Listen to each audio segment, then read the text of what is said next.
Imagine being just 5 years old and already feeling trapped in a mind that's making you repeat things over and over. Locking the door? Not so simple. Turning off the lights? Let's just say it takes a few tries, to put it lightly. That's what Daniel Radcliffe, yes, the face of Harry Potter himself, has been living with since he was just a kid. For someone we watched grow up on screen playing a brave young wizard, Radcliffe's life off-screen has been a whole different kind of magic. And not always the good kind. But now, at 35, he's speaking up about the tough stuff. Obsessive-compulsive disorder, his drinking days, the shadow of fame, and his journey to mental health stability. Radcliffe isn't holding back, and it's refreshing to see someone in the public eye be so open about what really goes on behind the scenes. And let me tell you, he's gone through it all. So, buckle up. We're about to take a raw look at the real battles Radcliffe has faced, straight from his own words and interviews. This isn't just another celebrity sob story. It's about finding a way out when your mind's got you in a chokehold. Hello everyone, and welcome back to Masterpiece. Today we're diving into OCD. Whether you're a long-time subscriber or this is your first time here, I'm thrilled to have you join me. In this video, we'll be exploring its characteristics. Let's rewind back to when Daniel Radcliffe was just 5 years old. It was around that time he first began to feel the effects of obsessive-compulsive disorder, or OCD. Now, for those who don't know, OCD isn't just about being a neat freak or keeping things tidy. It's so much more intense than that. Radcliffe's early symptoms were severe. He couldn't just turn off a light and walk away. Nope. It took him 5 full minutes because his brain wouldn't let him stop until he'd done it right, over and over again. In one interview, Radcliffe opened up about just how hard it was. He said, "I had to repeat every sentence I said under my breath." Imagine that. Every sentence. That's exhausting for anyone, let alone a kid who's trying to navigate school and friendships. And it's not just annoying, it's all-consuming, affecting every little action. Even simple things like leaving a room become mental obstacles that take ages to overcome. He explained just how powerful OCD can be. Therapy, he says, made a huge difference, helping him control these repetitive thoughts and behaviors that were taking over his life. "I would encourage everyone to undergo therapy," he said. "It doesn't mean you're insane or weak." Radcliffe's been vocal about how helpful therapy has been, even admitting in a more recent interview that he misses it when he hasn't had a session in a while.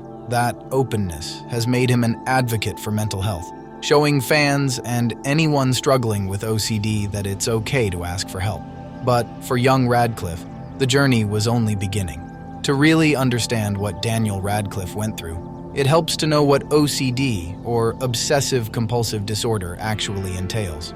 OCD is a mental health condition where individuals experience uncontrollable, recurring thoughts, obsessions, and behaviors, compulsions that they feel compelled to repeat. These obsessions can range from fears of contamination, an intense need for symmetry, to intrusive thoughts about harm or disaster. Compulsions are repetitive actions aimed at reducing the anxiety caused by these obsessions, like checking, cleaning, or counting. For people like Radcliffe, these aren't simply quirks. They're disruptive and often exhausting behaviors that interfere with daily life. The path to an OCD diagnosis typically involves a detailed assessment by a mental health professional who evaluates the presence and intensity of obsessions and compulsions and their impact on daily functioning. According to the Diagnostic and Statistical Manual of Mental Disorders, OCD is diagnosed when these symptoms take up more than an hour per day or cause significant distress or impairment in social, work, or other important areas of functioning. It's not uncommon for people to go undiagnosed or misdiagnosed for years, thinking their behaviors are just personal habits rather than symptoms of a condition. For Radcliffe, recognizing his compulsions for what they were and getting professional help made a transformative difference, allowing him to take steps to manage his symptoms. Living with OCD isn't just about the visible behaviors, but also the mental toll it takes. Many people with OCD describe a constant internal battle between their rational mind and the OCD mind, leading to feelings of frustration, anxiety, and self-doubt. It can be isolating, as loved ones may not fully understand the condition's impact or may inadvertently reinforce compulsions. Despite these challenges, OCD is treatable. Cognitive behavioral therapy, especially a type called exposure and response prevention, is one of the most effective treatments, helping individuals confront their obsessions without resorting to compulsions. For Daniel Radcliffe and others facing this condition, therapy offers a way to regain control and live a life less dominated by compulsions. Now, just as Daniel was learning to handle his OCD, he landed the role of a lifetime, playing Harry Potter, the boy who lived. At 11 years old, he was already under a worldwide spotlight, but fame has its downsides, especially for someone who's still figuring out his own mental health. Radcliffe has said that he felt the pressure of being in the public eye so young. He described his younger self as self-conscious, and that self-consciousness only got worse as the Harry Potter franchise took off. Radcliffe says he started to feel like he was under a microscope. It wasn't just fans who noticed his every move. The media was all over him too. Imagine being a teenager and having every mistake or misstep plastered across newspapers and tabloids. It's no wonder he started to turn to something else to cope: alcohol. In his words, he was attracted to chaos and soon found that drinking took the edge off all those eyes constantly watching him. But of course, that led to its own problems. Daniel Radcliffe's relationship with alcohol is another tough chapter in his story.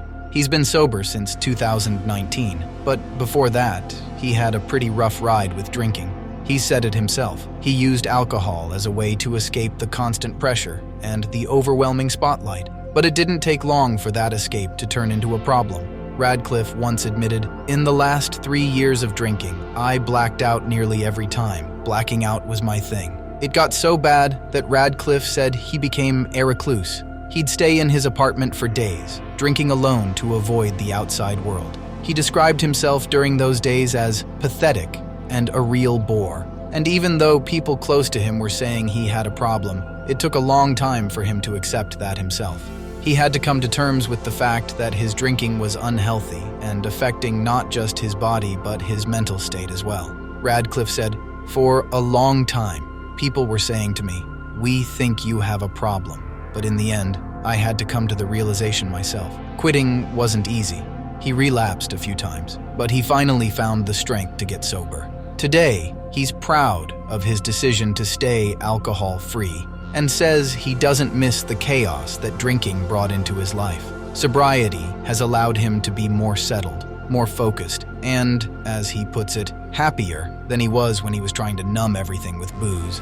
As if OCD and the pressures of fame weren't enough, Radcliffe also lives with dyspraxia, a neurological disorder that affects coordination and motor skills. Now, Radcliffe's case is mild, but dyspraxia has still been an issue for him since childhood.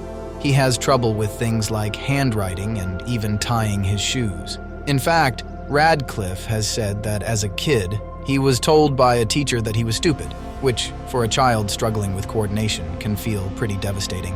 Radcliffe has been open about the challenges of dyspraxia.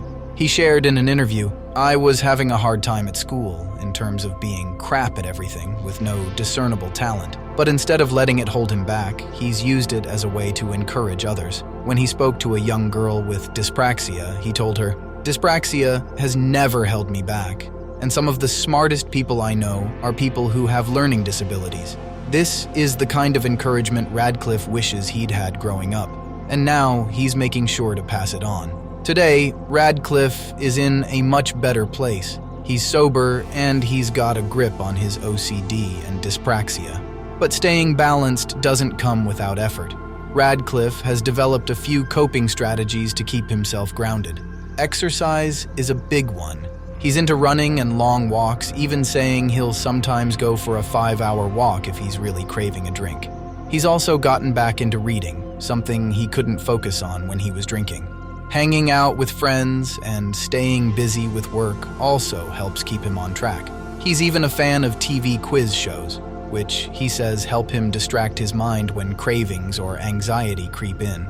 For Radcliffe, staying on top of his mental health is a daily commitment, but he's fully invested in it. And now, as a new dad, he's found a new purpose that keeps him motivated and positive about the future. Daniel Radcliffe's story is more than just a tale of fame and fortune. It's a real-life journey through mental health challenges, recovery, and finding balance. He's faced more battles than most people realize, and his honesty about his struggles with OCD, alcoholism, and dyspraxia has given millions of fans a reason to connect with him on a human level. Radcliffe has proven that you can live with mental health challenges and still lead a fulfilling life, one that includes both hardships and triumphs. Radcliffe's transparency about his mental health is inspiring, and he's become an advocate for therapy and sobriety. And for anyone facing similar issues, that message is huge. It's okay to ask for help. Radcliffe's story reminds us all that even our heroes have struggles, but with resilience and support, it's possible to find peace and live life on your own terms. And there you have it. I hope you found this video helpful and learned something new. If you did, please give it a thumbs up and consider subscribing for more content like this. Don't forget to hit that notification bell to stay updated. If you have any questions or topics you'd like me to cover next, make sure to drop them in the comments below. Thanks for watching, and I'll see you in the next one.